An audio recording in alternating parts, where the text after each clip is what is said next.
Okay, welcome to the StageLeft Podcast, telling the stories of the unsung heroes behind the success. On this episode, we chat to double Grammy-winning guitarist LJ Laurence Juber. Described by Pete Townsend as a master, Laurence has worked with the likes of George Harrison, Ringo Starr, Jeff Beck, Richie Sambora and Andy Williams, and has composed on films such as Good Will Hunting and TV shows such as Happy Days. In his spare time, Laurence has also released 23 critically acclaimed solo albums. Despite that impressive CV, Laurence is perhaps most prominently known for his studio and live contributions from none other than Sir Paul McCartney as lead guitarist in Wings. Today we will discuss his unique guitar techniques, what it was like collaborating with three of the Beatles, and Laurence reveals what it was like to be in a band with Paul McCartney before and after John Lennon's untimely passing. As I sit in East London on a slate grey Victorian evening, Laurence joins me on a live feed from sunny California. It's a pleasure to have you with us, Laurence. How's it going? I'm doing good. It's not quite so sunny today, though. You have a bit of rain coming through, which we sorely need. But yeah, mostly it's sunny. Great. One of the reasons I left London. Yeah, that was one of my first things I wanted to get onto. So I'm actually recording this from East London. I've grown up in East London my whole life. You were born in Stepney, is that right? I was. I spent the first 3 years of my life on Mile End Road in Stepney Green. My dad was from Whitechapel, and then we moved out to Southgate. We moved out to North London. But when I was in college, I went to Goldsmiths College in New Cross, and I moved back and lived in Limehouse for the whole time I was there, about 3.5 years, down near kind of Burdett Road and Commercial Road around there, which have one of the benefits of having the best Chinese restaurant in London down the street. Is it still there? Looks like nothing, but I don't know. Apparently, it's still there, but I haven't been back there in nearly 40 years, I think. Right. Okay. You're obviously gigging lots at the moment. I see that you've got many gigs this week, actually. I believe. How are you selecting the sets that you play each time? Do you think much about it now? You've got such a body of work. How do you choose which songs you're going to play? Yeah, it's tricky because there are certain tunes that are just crowd-pleasing tunes. So they kind of don't really go away. They kind of are part of the core set. But I always cycle through stuff that is, relevant to the new album, for example. I mean, and now with Fingerboard Road, which just came out, and I've got Won't Get Fooled Again, the Townsend tune. I've got Georgia, the Hoagie Carmichael tune. Both of those really kind of fit nicely in the set.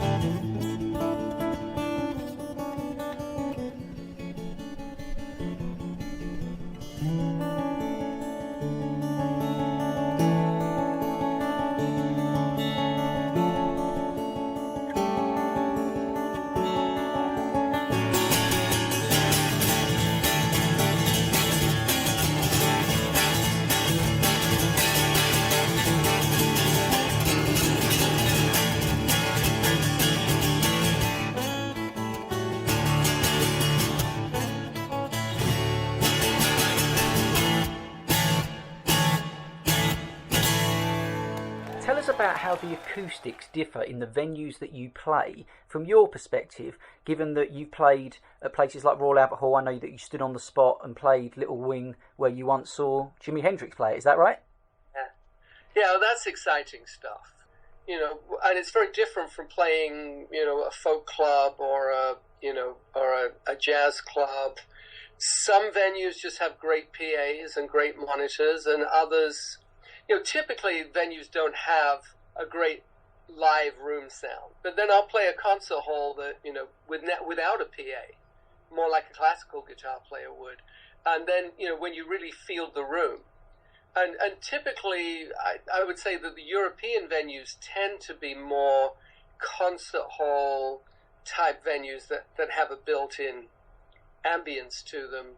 American venues aren't always designed, to be ideal for an acoustic guitar.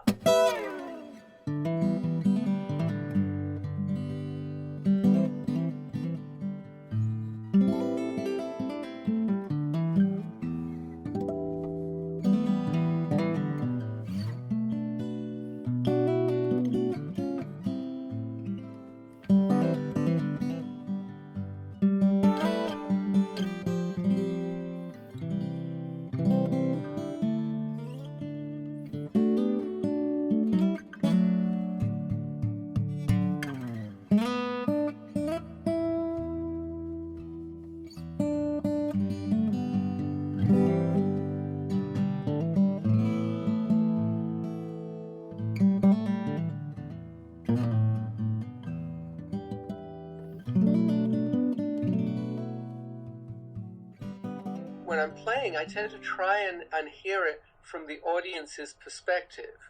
So the more the room gives back to me, the happier I am, because then I'm getting into that kind of audience ambience. But, you know, from a technical point of view, you just want to make sure that you hear enough of yourself, that I hear enough of myself that I don't overplay. Because if I overplay, then I just lose the dynamics, and I wouldn't want to do that. Fantastic. Take us back then to, you know, when you were growing up in Stepney, and I think you got your first guitar aged 11, is that right? Yeah. 11. And yeah, tell us about that. So that was obviously a guitar that was on your birthday, I think, given to you. It was my 11th birthday, and by that time, of course, we were living in Southgate, and it was November of 1963, and that whole year was just this steady kind of drumbeat of Beatlemania developing, and then there was the Stones and the Animals and the Dave Clark Five, and it just was, and it kept going. I mean, beyond 1963, it just never stopped. But that was kind of the beginning of that transition from the Frank Ifields and the Springfields and the kind of the old school pop artists to what in America they call the British invasion, but of course, you know, we weren't invaded. It was it was all homegrown, and I just fell in love with the sound of the guitar from really from the Shadows. I mean, from Hank Marvin's playing. I love that twangy guitar stuff, and the way that it got used in the James Bond movies, you know, that 007 theme, and it was like, wow, this is really cool, and I want to do that. I want to play guitar. And then it was like, oh, how do I make a living doing this? And, you know, so eventually I learned that I could be a studio musician, and that then became my goal. But, you know, at age 11, it was just falling in love with the instrument. You said at the age of 13 you realised you could make money doing this. Yeah. It's extraordinarily young, and given it was only 2 years after you started picking up a guitar. Are you a particularly fast learner? I mean, I just spent a lot of time with it. I don't know that I was necessarily kind of a natural. It wasn't like, you know, by the time I was 13, I was kind of playing, you know, shredding on the instrument. I mean, I focused on it in terms of making music. And I still, to this day, you know, I consider myself a musician first and a guitarist second. I love the instrument and I love playing the instrument, but everything that I've done has been from a kind of a musical perspective, not purely a guitaristic perspective. So when I would listen to the Beatles records, I wouldn't learn the guitar solos note for note. I would try and figure out the concept behind it and then figure it out how I would do it myself. And that was true for most of what I was listening to as a teenager, which wasn't just guitar music. I mean, I would listen to orchestral music. My dad was a big fan of big bands. So I would just listen to whatever I could, you know, and slow the LPs down to 16 RPM and figure out what the notes were. And, you know, I discovered Bach, for example. There was a record called Lover's Concerto by a group called The Toys. I think it was a Motown record. And it was based on like Bach's Minuet in G major rather. And it was like, oh, this is interesting. And then that took me back to kind of looking at the classical origins of it. And then at school, we had music appreciation, so I was being exposed to all of that. And in those days, of course, there was no internet. There was no ability to just go to YouTube and kind of look something up. You really had to seek it out. And I just was so hyper-focused on doing that. And then, you know, certain key points were like the John Mayall Beano album, for example, where, you know, discovering Eric Clapton. And that was in one case. I mean, Hideaway in particular on that album was one that I learned note for note. But there was very little that I really went note for note. Like with Hendrix, it was just how does he get that sound? How does, you know, what's the context of it? And throughout my teens, it was just absorbing as much guitar music, as much music in general, classical. I learned some classical guitar because I wanted to study. I wanted to do A-level music, and I couldn't do that without having like grade 8 or grade 6 or whatever it was, classical guitar. And the same thing to go on to college, I needed, you know, something legit.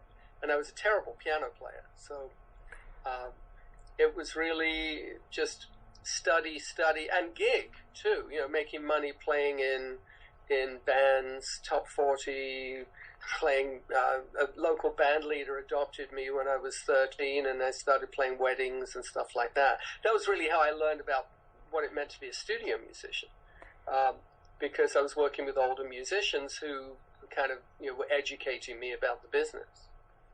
I'm particularly interested in that you learnt kind of sight reading skills at quite a young age, and I wonder what it was like then. I'd like you to explain to some of the people who are students that are going to be listening, because I teach occasionally at a music college, but I teach more about the psychology of learning as opposed to music theory. Students learning music theory is like people having to go in and do a German lesson as such. There's a real anxiety and dread, and what would you say to those people? Because your career has relied perhaps a lot on being able to do that. Well, it started with Bert Whedon's book Play in a Day. On one rainy London afternoon, I sat down, and in the back of the book was When the Saints Go Marching In, written out in notation. No tablature, it was just notation. And I saw the note C, and it showed that it was on the 3rd fret of the 5th string, and I thought, okay, that goes there. And it was really just, one step, upon another for that. And I was always fascinated by harmony. So I never, it feels like algebra. It feels like something insurmountable. But the way that I kind of really absorbed it was, wow, that sounds great. What is it? Okay, so that's an F major 7 chord. How do I play that chord? Why does that sound the way it does? And so I've always my music theory, to a large extent, came from trying to understand what I was already appreciating. And so what I try and, when I do workshops and kind of do some teaching like that, I try and emphasize the fact that much of music theory is simply an explanation of what you already know the sound of, and then to take it from that point of view and be systematic about it, because so much of it is simply pattern recognition. You recognize the shape of a triad. It doesn't matter whether that's on a C, a C sharp, a D, an F, F sharp, whatever note of the scale it's on. It's still the same pattern. It's still the same set of relationships. So there's a certain sense of kind of, if you can just feel the spatial relationships between the notes. Same thing with intervals. I mean, there's a size to a 6th. There's a size to a 5th, and there's a tonality that goes along with that, and a feeling that goes along with that. An open 5th has a very different feeling to a 4th. Even though it's the same thing but just inverted, there's just a quality to it. It's like the beginning of Band on the Run, for example, is just tweet do tweet do. It's just parallel 4ths. Well, if you're a Wings fan, that's a great way of recognizing the sound of a 4th. To me, it's what was always tough for me, especially in college, was ear training. When to sit down and then start transcribing Schoenberg. In one go. It's like, okay, they play you some crazy thing and you got to write it down. That's not the real world. The real world is being on a bandstand or on stage and being able to negotiate a chord sequence without having heard it before, but just understanding where chords go. The 5 will typically go to the 1, so you're in C on a G chord and the band's playing a G. You pretty much figure it's either going to go to a C, an F, or an A minor. Sometimes you get chord out, but you kind of narrow down the options because you just learn the sound of it. And I think that what's really important is to be immersed in music, and then the music theory makes sense because it really is just explaining what you're already experiencing. That's a tremendous insight. Thanks for that. That was great stuff. Tell us about the pressures we might not see being a full-time musician, things like touring and that kind of stuff. To many young musicians starting out, it's the dream job. But tell us, are there pressures that we don't see? Well, travel sucks. I mean, it's not fun. But then if you've never been anywhere, going places is really cool. If when they come up with a Star Trek style, transporter beam, so you can just get there, that would be different. But travel is kind of, goes with the territory. Crossing international borders with a musical instrument isn't always fun. And nowadays especially, there's a lot of pressure on musicians and artists to be self-managing in terms of their Twitter feeds, their Facebook feeds, all the social network stuff, that having to deal with their own merchandise. But the upside of that is you have more control than you do in the old days when the managers and the publicists and everybody was basically running the show, and you were lucky if you got paid at the end of the day.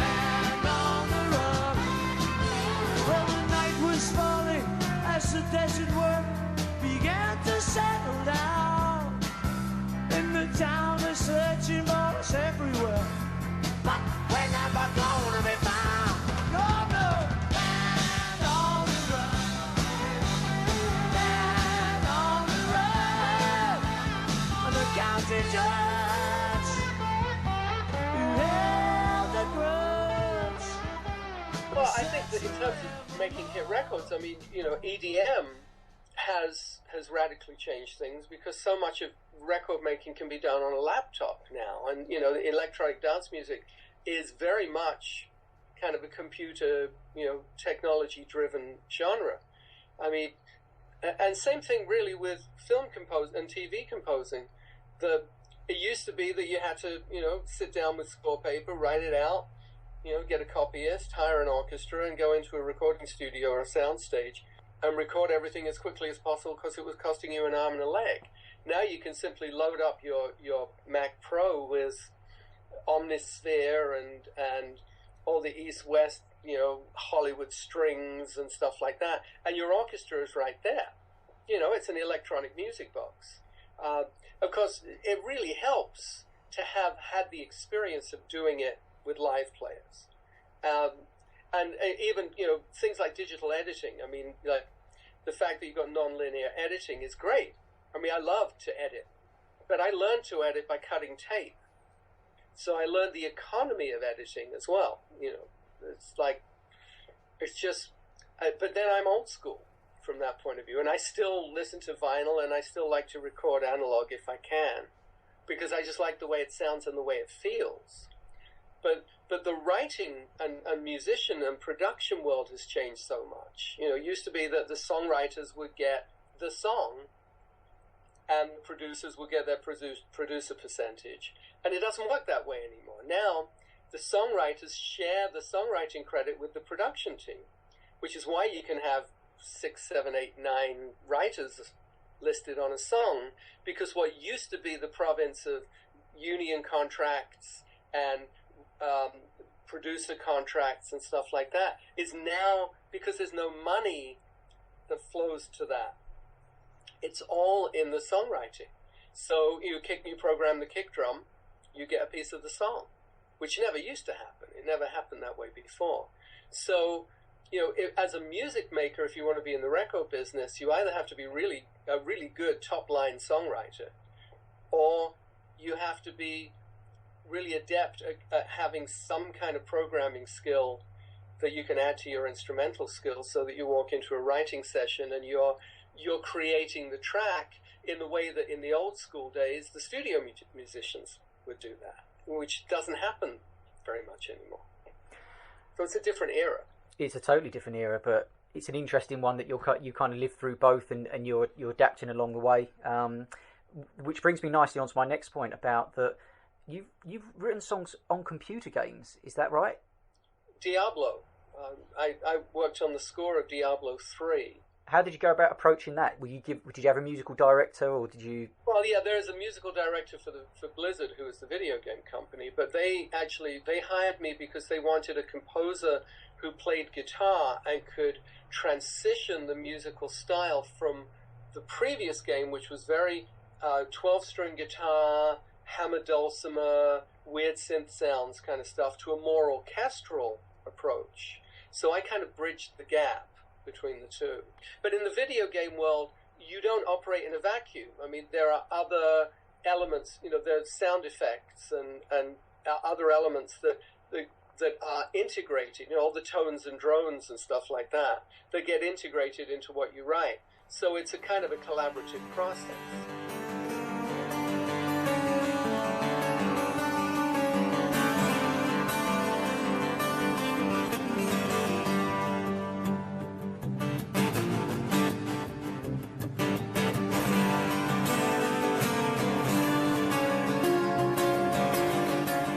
But in terms of the songwriting end of things, I'm actually reporting not so much from my own point of view. My daughter Ilse is a songwriter, a top liner, as they refer to it now. And she actually has a record that's just being released. You know who Robin Schulz is? She co-wrote and is the featured vocalist on his new single, Headlights. Right, okay. And they debuted it on the Echo Awards in Germany, which is like the German Grammys, a couple of weeks ago. And it's getting really great reaction. But I see the world that she works in. And, she had Pitbull's last single. I don't know how it did over there, but it was a big hit in continental Europe, a song called Fireball. She co-wrote that. And again, it's very collaborative. You might have 6 people writing on a song, some of them just being programmers, but they're still part of the writing. For new guitarists just starting up, describe what DADGAD allows you to do that standard missionary tuning wouldn't. Well, what DADGAD allows is, well, for one thing, you have 3 D strings and you have 2 A strings, so you have all these octave correspondences. So there's a lot of symmetry, the D, A, D, G, A, D. So you've got A, D, you've got that A, D twice. So whatever you do on the lower ones happens on the upper ones too. Anything you play on the 6th string, the 4th string, or the 1st string is all the same fingering, just different octaves. Same thing with the 2nd and the 5th string. And then you also have this adjacent scale tone between the G and the A. And what that lets you do is do closed kind of cluster voicings. So you could play like an F add 2, where you play an F, a G, and an A, which are adjacent scale tones, but spread out over 3 strings and played like a harmony. It thickens the harmonic texture, and for some reason this tuning just lends itself really well to pop song arranging, and it's for me it's very satisfying to be able to take something like Strawberry Fields Forever, or I Am the Walrus, or Won't Get Fooled Again, and find ways to express that on the guitar that you can't do in standard tune.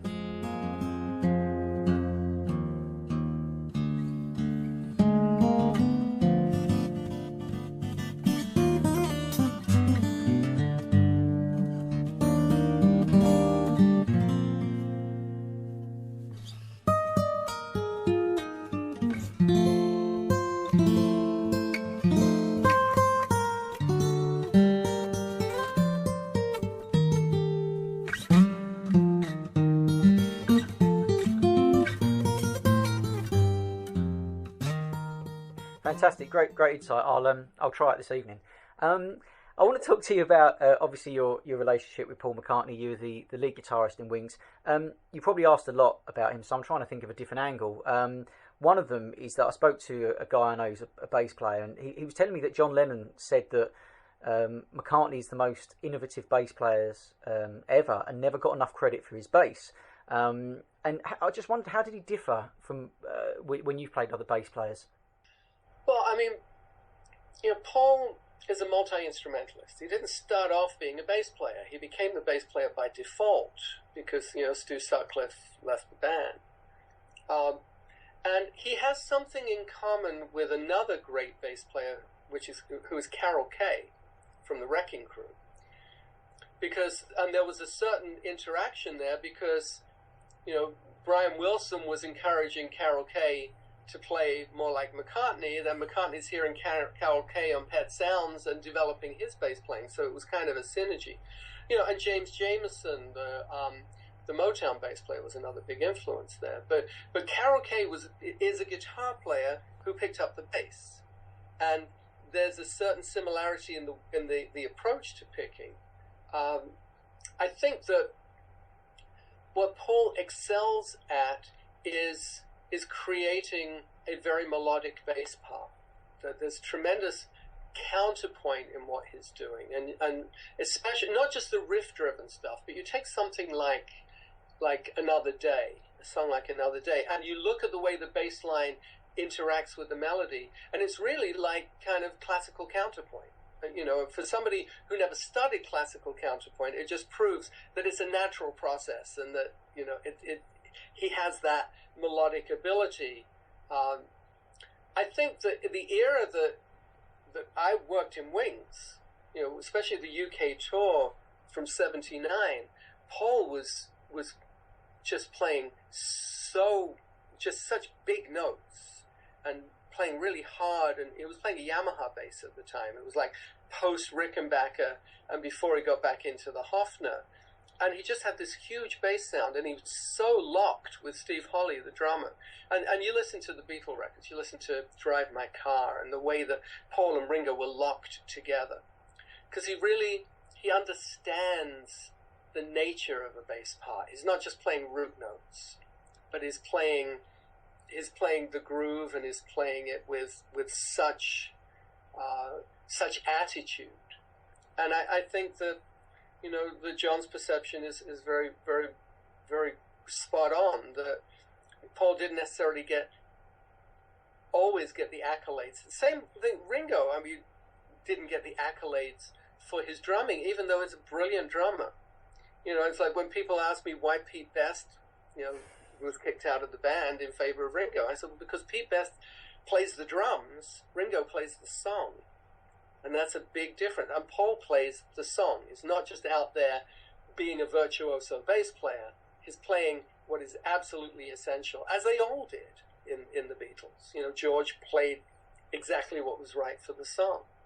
And I've worked with great bass players over the years, and all the bass players admire Paul's bass playing. So, it's if you know what's going on, then you have to give him all the credit for it. You described Paul as a great teacher to you. Obviously, you're a teacher now. Is there one or two things that you might have picked up from him spring to mind?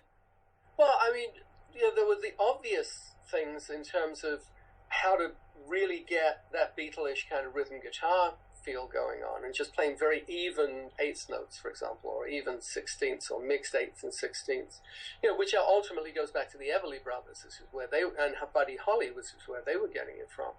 But it was that kind of thing where it was a little tip here or there, just a nudge in the right direction. I'm one of the tracks, a song called Love Awake, I played bass on, because Paul liked what I'd done on the demo, and he kneeled down on the floor and gave me picking techniques. Love away. Lord knows we need it. Anytime we can get it, but we forget it.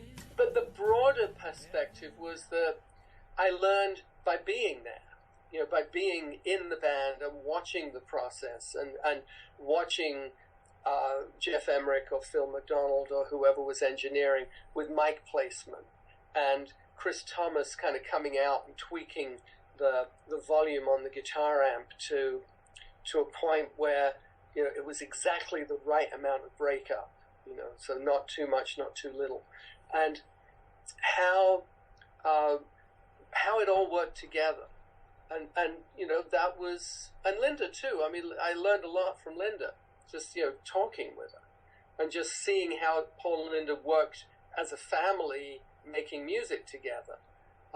It was a very broad kind of education, So there were the specifics, Paul sitting down, and all of a sudden with an acoustic guitar he starts playing Michelle, and the second chord is not what the sheet music says it is.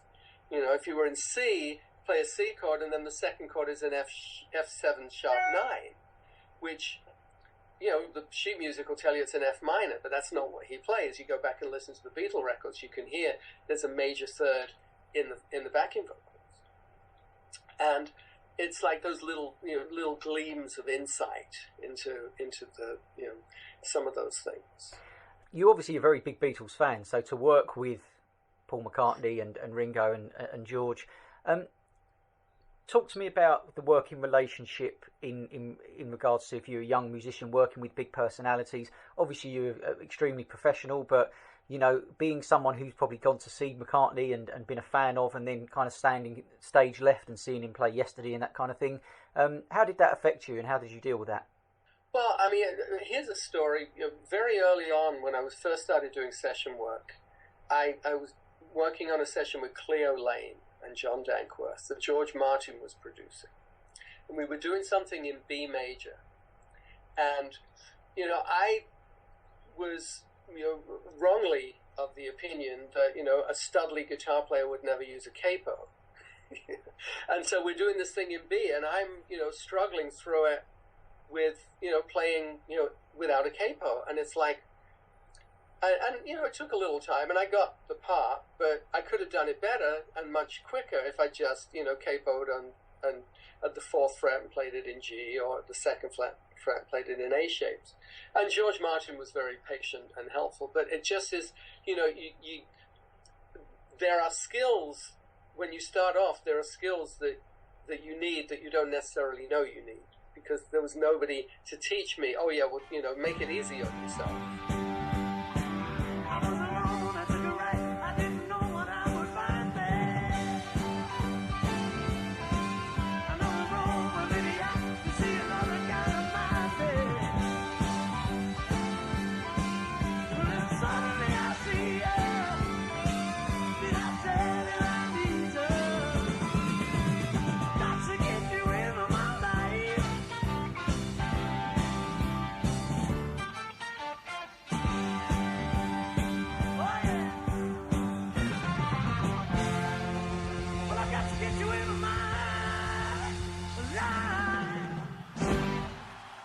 I remember walking into a session in London, probably 1977, and the producer says, "Do you have an electric mistress?" I said, "Well, I'm married, actually."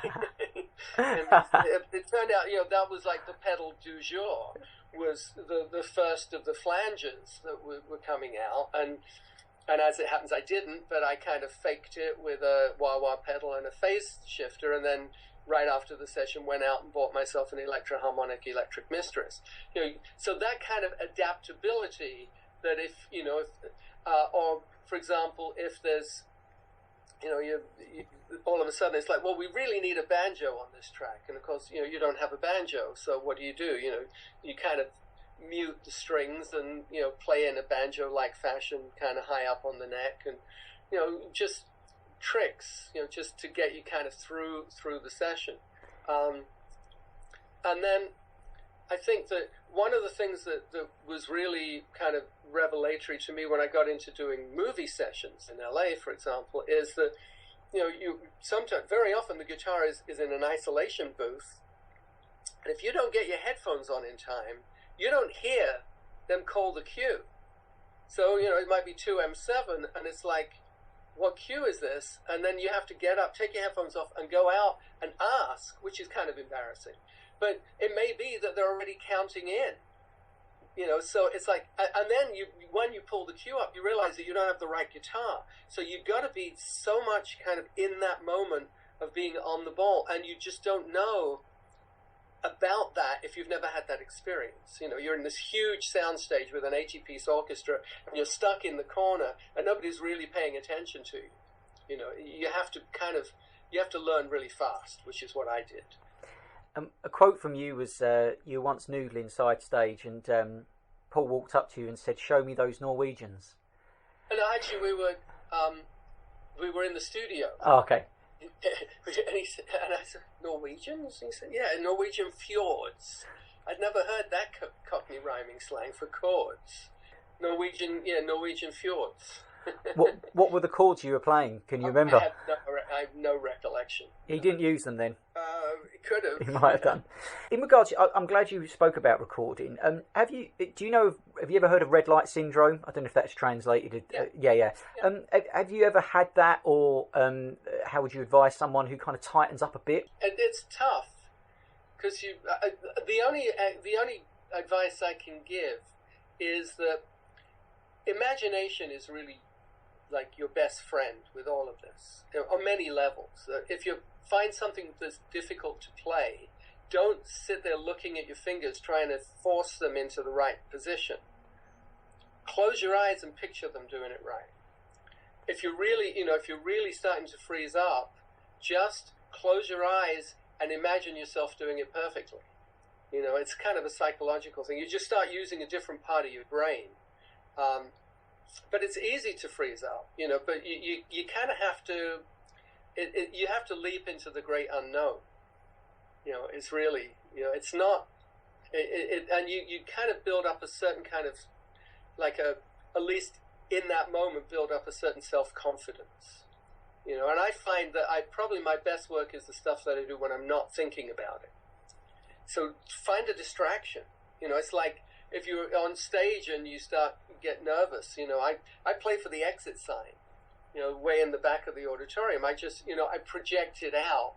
So it's, so you're not just dealing with the mechanics, but you actually start to use, see the bigger picture and use your imagination and just kind of build up your confidence that way. Right, so if you have to launch into a solo, just imagine it being a great solo. You talked about being a solo performer, that you learned a lot from stand-up comedians, which I was very interested in. Could you elaborate on that? Well, I used to hang out at Catch a Rising Star in New York, which is a comedy club, and watch comedians on stage dealing with an audience by themselves. And it's not just the comedians, magicians too. Where it's just one person engaging an audience with a certain kind of skill set. Another thing I learned a lot from was doing comedy improv classes, with the process of adding information, and not to deny something. It's, you don't say, if somebody says, "Oh, look at that red door," you don't say, "It's not red, it's yellow." You then say, "Yeah, it matches your eyes," or whatever. You add some information to that, which may be funny, or it may, progress a story. And, especially now, the more, as time goes on and I get more and more into improvisational stuff on guitar, that kind of stuff really, I think, is useful information, useful experiences to be able to relate to people who aren't operating in music but operating in other forms of entertainment. You started at 11 and had a great success in your career. How do you think you'll view, fast forward 30 years from now, how will you view this part of your career, and how will you review your career as a musician? Well, hopefully I'll be around 30 years. I'll be in my 90s at that point. It's progress. I mean, it's a process. I don't look at it in terms of, okay, I've kind of, I can rest on my laurels, because there's always something new to learn, and there's always something new and different to express. And as technology changes, as the world changes, as the audience changes, I try to adapt and accommodate all of that. My ambition, I guess, to sum it up, would be that I always wanted to be one of those guitar guys, and if I can continue to be one of those guitar guys and command a certain kind of respect for what I do, then I think that, I will have succeeded in what I set out to do, which was to have a life as a guitar player. It's one of the reasons I called the new album Fingerboard Road, because I live on Fingerboard Road, and it's there's a satisfaction that goes along with that. There's also, I mean, and this is something that all musicians experience, there's a certain amount of frustration that can happen simply because you do things that really don't get recognized, don't get appreciated. Maybe you don't get the credit for something. I mean, the biggest selling album I ever played on was the Dirty Dancing soundtrack. But the musicians are not credited on there. And those credits really are important. I mean, it's one of the things that has kind of got lost in the digital era is musician credits, where it used to be that I would go out of my way to find out who was playing on the records, and I'd read the liner notes, but now, if they're there, they're too small to read anyway. You've been stage left to some of the greatest living musicians. The time you were in the Wings was obviously, I think, was it 78 to 80? Is that right? 81. 81, right, okay. It didn't officially break up till April of 81. So obviously John Lennon passed away in December 1980, so you were kind of around Paul around that time. What do you recall of him speaking about John in that period, running up beforehand and then afterwards? Well, I mean, it was always coloured often by the discussions being in relation to Yoko, because Paul and Yoko did not have a good relationship at that time. And I can only say that, the way that he reacted to John's death was, it was deep. It was really too deep for the media to be able to grasp, because their relationship had just so much nuance to it, and it was, I think that there was always this kind of rivalry between them in terms of their creativity, and whose band it was, and it started off as John's band, and then Paul kind of took over. But I think there was also, and this is my opinion, there was clearly a great love. Kind of, they've been in the trenches together. You don't go through what they went through without having, being brothers in arms, kind of thing. Thank you for answering that. And just quickly on working with George and Ringo. Oh yeah, Ringo is just so much fun to play with because he's such a great drummer. And working with Paul and Ringo together was really cool, because there I am with half the Beatles, with the Beatles rhythm section. And I love Ringo's drumming because, as I said, he plays the song. So, and that makes it a lot easier as a musician to kind of follow the shape of what's going on. George was a delight. It was an unusual circumstance because I went straight from, I mentioned my daughter Ilse, who has been working with Robin Schultz. The day she was born, I went straight from the hospital to the studio to work with George. And he was just such a nice guy and just very easy to work with, and liked talking about the Beatles. He talked about the Beatles as a fan. So, and a very, very underrated musician. What he accomplished as a songwriter and as a lead guitar player, and how his playing evolved, especially when he started introducing not just the sitar part of it, but the slide guitar, and using kind of Indian nuances in his slide guitar playing, and how that fused with rock and roll is really, a great legacy from him. And I'm really interested, actually, just quickly, that when you played lead guitar for George Harrison, did you feel... I didn't play lead for George. Oh, okay. What did you... Rhythm for George, right? Okay. I couldn't imagine playing lead for George. Okay, so the relationship of playing with him, did you feel that you had to play in a particular style? Or was he dictating it to you? Just played the song. You play the song, and you find the place where what you do, fits. Great. Okay, we'll wrap up there.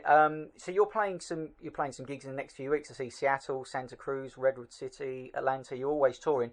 Where can we find out more about the stuff you're doing? My website is laurencejuber.com, LaurenceJuber.com. My book, Guitar with Wings, has my history, really kind of through the Wings period, but then with a wrap up of the next 30 years in 12 pages. And the website is a good place. There's a link there to subscribe to my email list, and like once a month or so I'm putting out an e-blast. And there's plenty of videos out there on the YouTubes. And we could buy your guitar. You designed a guitar as well, is that right? Yeah, but those are hard to find. Okay. Kind of high-end Martin. Yeah, I do have a signature guitar with Martin. Those, not too many of them made it over to the UK. Mostly they're in the US and in Japan.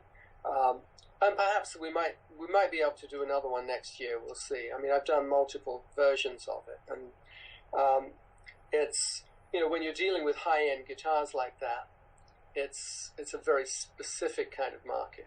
But it's been a great honor to be associated with them. They're really kind of an interesting and old world company. I mean, they've been in business since 1833. That's a long time. Mm-hmm. Wow. Fantastic. Is there anything else you want to add, Laurence? Any other stories or anything like that you got? No, I think we covered a lot of ground. Okay. Thank you very much, Chris. And if you could email me your address, I will send you a copy of Fingerboard Road. Oh, wonderful. I will do that this evening. Thank you very much. See you, Laurence. It's a pleasure. Cheers. Bye-bye.